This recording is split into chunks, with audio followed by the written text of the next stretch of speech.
ಎಲ್ರಿಗೂ ನಮಸ್ಕಾರ ಸ್ನೇಹಿತರೆ. ಮತ್ತೊಮ್ಮೆ ನನ್ನ ಚಾನಲ್ಗೆ ನಿಮ್ಮೆಲ್ಲರಿಗೂ ಆತ್ಮೀಯವಾದ ಸ್ವಾಗತ. ಸ್ನೇಹಿತರೆ, ಭಗವಾನ್ ಶ್ರೀರಾಮನನ್ನು ಮರ್ಯಾದಾ ಪುರುಷೋತ್ತಮ ಎಂದು ಕರೆಯಲಾಗುತ್ತದೆ. ಇದರ ಅರ್ಥ ಜೀವನದ ಮರ್ಯಾದೆ ಮತ್ತು ಧರ್ಮದ ನಿಯಮಗಳನ್ನು ಸರ್ವ ಉತ್ತಮವಾಗಿ ಪಾಲಿಸುವ ಒಬ್ಬ ಪುರುಷನನ್ನು ರಾಮನು ಪುತ್ರನಾಗಿ, ಸಹೋದರನಾಗಿ, ಪತಿಯಾಗಿ, ಸ್ನೇಹಿತನಾಗಿ ಮತ್ತು ರಾಜನಾಗಿ ಆದರ್ಶಗಳನ್ನು ಸ್ಥಾಪಿಸಿ ಅದು ಯುಗ ಯುಗಗಳವರೆಗೆ ಮಾನವತೆಗೆ ಸಾಕ್ಷಿಯಾಗಿ ಪ್ರೇರಣೆಯಾಗಿದೆ. ಹಾಗಾಗಿ ಭಗವಂತನ 7ನೇ ಅವತಾರವಾದ ಶ್ರೀರಾಮಚಂದ್ರನನ್ನು ನಾವು ಮರ್ಯಾದಾ ಪುರುಷೋತ್ತಮ ಅಂತ ಕರಿತೀವಿ. ಇಂತಹ ಸರ್ವೋತ್ತಮ ಮರ್ಯಾದಾ ಪುರುಷೋತ್ತಮನ ಒಂದು ಜನ್ಮದಿನೋತ್ಸವವನ್ನು ನಾವು ಶ್ರೀರಾಮನವಮಿ ಅಂತ ಆಚರಣೆ ಮಾಡ್ತೀವಿ ಸ್ನೇಹಿತರೆ. ಹಾಗಾದರೆ ಈ ವರ್ಷ 2026ರಲ್ಲಿ ಶ್ರೀರಾಮನವಮಿಯನ್ನು ನಾವು ಯಾವ ದಿನ ಆಚರಣೆ ಮಾಡ್ತೀವಿ, ನವಮಿ ತಿಥಿ ಯಾವಾಗ ಆರಂಭವಾಗಿ ಯಾವಾಗ ಮುಕ್ತಾಯವಾಗುತ್ತದೆ, ಸರಳವಾದ ಪೂಜಾ ವಿಧಾನ, ಮಂತ್ರ, ಸ್ತೋತ್ರ ಮತ್ತು ಯಾವ ನೈವೇದ್ಯವನ್ನು ಅರ್ಪಿಸಬೇಕು, ಯಾವ ಮಂತ್ರವನ್ನು ಹೇಳಬೇಕು, ಯಾವ ಸಮಯದಲ್ಲಿ ಪೂಜೆಯನ್ನು ಮಾಡಬೇಕು, ಯಾವ ರಂಗೋಲಿಯನ್ನು ಹಾಕಿದರೆ ಶ್ರೇಷ್ಠ ಫಲ ಪ್ರಾಪ್ತಿಯಾಗುತ್ತದೆ, ಸರಳವಾಗಿ ಯಾವ ರೀತಿ ಪೂಜೆಯನ್ನು ಮಾಡಬೇಕು, ಪೂಜೆಗೆ ಯಾವ ರೀತಿ ಸಿದ್ಧತೆಯನ್ನು ಮಾಡಿಟ್ಕೊಳ್ಬೇಕು, ಮಂತ್ರ, ಹೂವು, ನೈವೇದ್ಯ, ರಂಗೋಲಿ ಮತ್ತು ವಿಶೇಷವಾದ ಈ ಒಂದು ಮುಖ್ಯವಾಗಿ ರಾಮನಿಗೆ ಅತಿ ಇಷ್ಟವಾದ ಒಂದು ವಸ್ತುವನ್ನು ಪೂಜೆಯಲ್ಲಿ ಅರ್ಪಿಸಬೇಕು. ಅದು ಯಾವ ವಸ್ತುವನ್ನು ಅರ್ಪಿಸಬೇಕು, ಯಾವ ರೀತಿ ಪೂಜೆಯನ್ನು ಮಾಡಬೇಕು ಅನ್ನೋದನ್ನು ಇವತ್ತಿನ ವಿಡಿಯೋದಲ್ಲಿ ಸಂಪೂರ್ಣವಾಗಿ ತಿಳಿಸ್ಕೊಡ್ತೀನಿ ಸ್ನೇಹಿತರೆ. ಈ ವಿಡಿಯೋ ನಿಮಗೆ ಇಷ್ಟ ಆದರೆ ವಿಡಿಯೋಗೊಂದು ಲೈಕ್ ಮಾಡೋದನ್ನು ಮರಿಬೇಡಿ. ಹಾಗೆ ಹೊಸಬ್ರು ಯಾರಾದರೂ ನನ್ನ ಚಾನಲ್ನ ನೋಡ್ತಾ ಇದ್ದರೆ ಪ್ಲೀಸ್ ದಯವಿಟ್ಟು ಸಬ್ಸ್ಕ್ರೈಬ್ ಮಾಡಿಕೊಂಡು ಸಪೋರ್ಟ್ ಮಾಡಿ ಸ್ನೇಹಿತರೆ.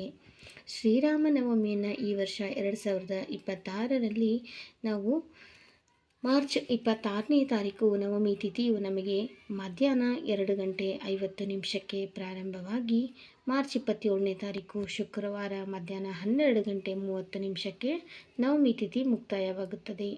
ಆದರೆ ಮರ್ಯಾದಾ ಪುರುಷೋತ್ತಮ ಎನಿಸಿದ ಭಗವಂತನ 7ನೇ ಅವತಾರವಾದ ಶ್ರೀರಾಮನು ಚೈತ್ರ ಮಾಸದ ಶುಕ್ಲ ಪಕ್ಷದ ನವಮಿ ತಿಥಿ ದಿನ ಅಂದರೆ ಪುನರ್ವಸು ನಕ್ಷತ್ರ ಅಭಿಜಿನ್ ಮುಹೂರ್ತದಲ್ಲಿ ಕರ್ಕಾಟಕ ಲಗ್ನದಲ್ಲಿ ಮಧ್ಯಾಹ್ನ 12 ಮಹಾವಿಷ್ಣುವಿನ 7ನೇ ಅವತಾರವಾದ ಶ್ರೀರಾಮಚಂದ್ರನು ಮಧ್ಯಾಹ್ನದ ಸಮಯದಲ್ಲಿ ಜನಿಸೋದ್ರಿಂದ ನಾವು ಮಧ್ಯಾಹ್ನದ ಹೊತ್ತು ಅಂದರೆ ಅಭಿಜಿನ್ ಮುಹೂರ್ತದಲ್ಲಿ ರಾಮನ ಪೂಜೆಯನ್ನು ಮಾಡೋದು ಅತ್ಯಂತ ಶ್ರೇಷ್ಠ ಅಂತ ಹೇಳ್ತಾರೆ ಸ್ನೇಹಿತರೆ. ಹಾಗಾಗಿ ಈ ವರ್ಷ ನಾವು 27ನೇ ತಾರೀಕು ಶುಕ್ರವಾರದ ದಿನ ಶ್ರೀರಾಮನ ಒಂದು ನವಮಿಯನ್ನು ಜನನೋತ್ಸವವನ್ನು ಆಚರಣೆ ಮಾಡ್ತೀವಿ. ಇದು ನಮ್ಮ ಹಿಂದೂಗಳ ಪವಿತ್ರ ಹಬ್ಬಗಳಲ್ಲಿ ಈ ಹಬ್ಬವೂ ಸಹ ಒಂದಾಗಿದೆ.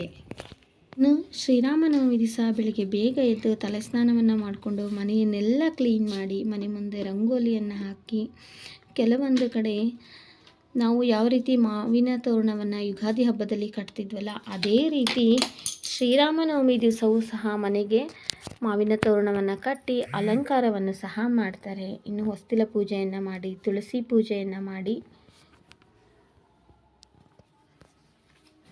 ಆನಂತರ ದೇವರ ಮನೆಯನ್ನೆಲ್ಲ ಮುಂಚೆನೇ ನಾವು ಕ್ಲೀನ್ ಮಾಡಿ ಇಟ್ಕೊಂಡಿರ್ತೀವಿ. ಆನಂತರ ಮನೆ ದೇವರು ಕುಲದೇವರ ಪೂಜೆಯನ್ನು ಮಾಡಬೇಕಾಗುತ್ತದೆ. ಮುಖ್ಯವಾಗಿ ಈ ವರ್ಷ ನಾವು ಬ್ರಾಹ್ಮಿ ಮುಹೂರ್ತದಲ್ಲಿ ಪೂಜೆಯನ್ನು ಮಾಡ್ಬೋದು.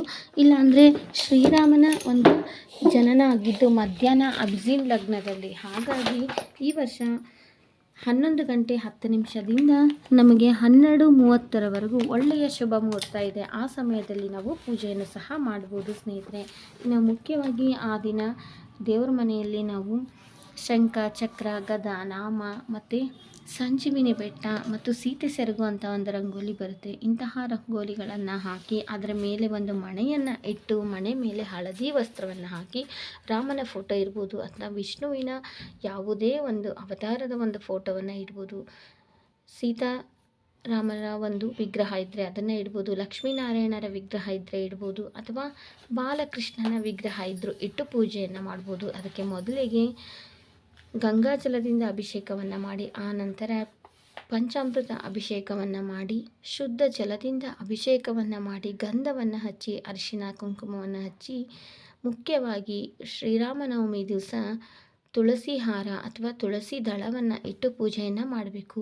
ಆನಂತರ ನಿಮಗೆ ಅವೆಲ್ಲ ಹೂಗಳನ್ನ ಸಿಗುತ್ತಲ್ಲ, ಆ ಹೂಗಳನ್ನ ಹಾಕಿ ಫೋಟೋ ವಿಗ್ರಹಕ್ಕೆ ಅಲಂಕಾರವನ್ನು ಮಾಡಬೇಕು. ಸೇವಂತಿಗೆ ಹೂವು ಆಗ್ಬೋದು, ಮಲ್ಲಿಗೆ ಹೂವು, ಜಾಜಿ ಹೂವು, ಯಾವ ಹೂವು ಸಿಗುತ್ತಲ್ಲ ಆ ಹೂವನ್ನು ನಾವು ಹಾಕಿ ಅಲಂಕಾರವನ್ನು ಮಾಡಿ ನೈವೇದ್ಯಕ್ಕೆ ಈ ದಿನ ಕೋಸಂಬರಿ, ಪಾನಕ, ಮಜ್ಜಿಗೆಯನ್ನು ಇಡ್ತಾರೆ, ಪಾಯಸವನ್ನು ಮಾಡ್ತಾರೆ. ಮತ್ತು ಕೆಲವೊಬ್ಬರು ಹೋಳಿಗೆಯನ್ನು ಮಾಡಿ ವಿಜೃಂಭಣೆಯಿಂದ ಶ್ರೀರಾಮನ ಜನನೋತ್ಸವವನ್ನು ಆಚರಣೆ ಮಾಡ್ತಾರೆ ಸ್ನೇಹಿತರೆ. ಇನ್ನು ಮುಖ್ಯವಾಗಿ ಆ ದಿನ ರಾಮನ ಅಷ್ಟೋತ್ತರ, ಸೀತಾ ಅಷ್ಟೋತ್ತರ, ಹನುಮಾನ ಚಾಲೀಸವನ್ನು ಪಠಿಸಬೇಕಾಗುತ್ತದೆ.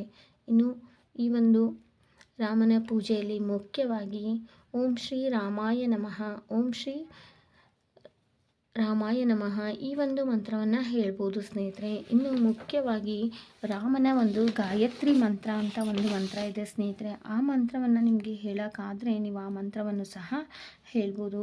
ಇನ್ನು ಈ ದಿನ ಮುಖ್ಯವಾಗಿ ಬೆಲ್ಲದ ದೀಪಾರಾಧನೆ, ಬಾಳೆಹಣ್ಣಿನ ದೀಪಾರಾಧನೆಯನ್ನು ಮಾಡ್ಬೋದು, ಅಕ್ಕಿ ಹಿಟ್ಟಿನ ದೀಪಾರಾಧನೆಯನ್ನು ಮಾಡ್ಬೋದು ಸ್ನೇಹಿತರೆ. ಇನ್ನು ನಮಗೆ ಯಾವುದೇ ರಾಮನ ಒಂದು ಮಂತ್ರಗಳು ಗೊತ್ತಿಲ್ಲ ಅಂತ ಅಂದರೆ ಶ್ರೀರಾಮ ಜಯ ರಾಮ ಜಯ ಜಯ ರಾಮ ಈ ಒಂದು ರಾಮನ ಮೂಲ ಮಂತ್ರವನ್ನು ಸಹ ನಾವು ಆ ದಿನ ಹೇಳ್ಬೋದು ಸ್ನೇಹಿತರೆ. ಇನ್ನು ಮುಖ್ಯವಾಗಿ ರಾಮ ಗಾಯತ್ರಿ ಮಂತ್ರ ಅಂತ ಒಂದು ಮಂತ್ರ ಇದೆ ಸ್ನೇಹಿತರೆ. ಓಂ ದಶರಥಾಯ ವಿದ್ಮಹೆ ಸೀತಾವಲ್ಲಭಾಯ ಧೀಮಹಿ ತನ್ನೋ ರಾಮ ಪ್ರಚೋದಯಾತ್. ಈ ಒಂದು ಮಂತ್ರವನ್ನು ಹೇಳೋದ್ರಿಂದ ಜೀವನದಲ್ಲಿ ಸುಖ, ಶಾಂತಿ, ನೆಮ್ಮದಿ, ಸಮೃದ್ಧಿ ಅನ್ನೋದು ಪ್ರಾಪ್ತಿಯಾಗುತ್ತದೆ ಅಂತ ಹೇಳ್ತಾರೆ ಸ್ನೇಹಿತರೆ. ಇನ್ನು ದೀಪ ನೈವೇದ್ಯ ಎಲ್ಲವನ್ನು ಮಾಡ್ತಾ ಮಂತ್ರವನ್ನು ಹೇಳ್ತಾ ಆ ದಿನದ ಪೂಜೆಯನ್ನು ಮಾಡಬೇಕಾಗುತ್ತದೆ ಸ್ನೇಹಿತರೆ. ಮುಖ್ಯವಾಗಿ ಈ ಒಂದು ನೈವೇದ್ಯಕ್ಕೆ ನಾವು ತುಳಸಿಯನ್ನು ಒಂದೊಂದು ದಳ ತುಳಸಿಯನ್ನು ಹಾಕಿ ನೈವೇದ್ಯವನ್ನು ಅರ್ಪಿಸಬೇಕು. ಶ್ರೀರಾಮನ ಜಯಂತಿ ದಿವಸ ಮುಖ್ಯವಾಗಿ ಕೋಸಂಬರಿ, ಪಾನಕ, ತುಳಸಿ ಹಾರವನ್ನು ಹಾಕಿ ರಾಮನ ಅಷ್ಟೋತ್ತರವನ್ನು ಹೇಳ್ತಾ ಪೂಜೆಯನ್ನು ಮಾಡಿದರೆ ಸಕಲ ಸಮೃದ್ಧಿ ಅನ್ನೋದು ಪ್ರಾಪ್ತಿಯಾಗುತ್ತದೆ. ಜೀವನದಲ್ಲಿರುವ ಎಲ್ಲ ಅಡೆತಡೆಗಳು ಸಹ ನಿವಾರಣೆ ಆಗುತ್ತದೆ ಅಂತ ಹೇಳ್ತಾರೆ ಸ್ನೇಹಿತರೆ.